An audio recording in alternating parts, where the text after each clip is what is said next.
first, before I go through what I prepared to talk about, obviously we've all seen the reports in the video coming out of Moscow. This violent shooting at looks like a shopping mall.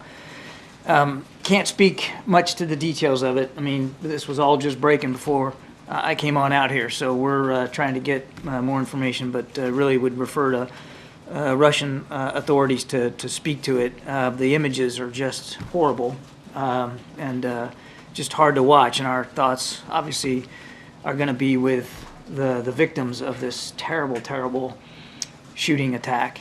And I think, you know, you look at that video if you have, and you got to recognize that there's some moms and dads and brothers and sisters and sons and daughters that haven't gotten the news yet.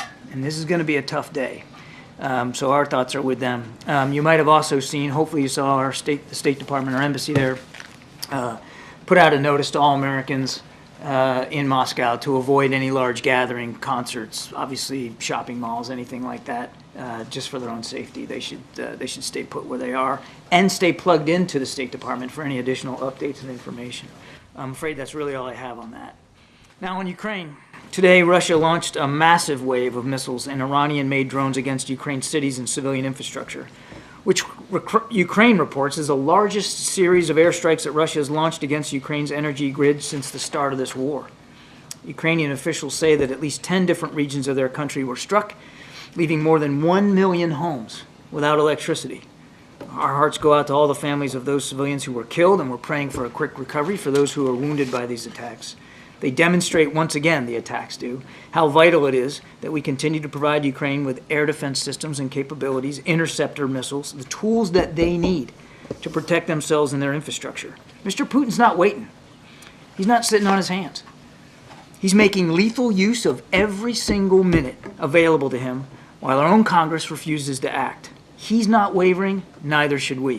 The House of Representatives must pass the National Security Supplemental as soon as possible so that we can provide Ukraine with this vital equipment. And as we've seen in just the last couple of days, every single day the House delays is another day that the Ukrainians have to pay for it with their own blood. On the attack on Moscow, I know you're still gathering information, but do you have any sense whether this could be linked at all to the conflict in Ukraine?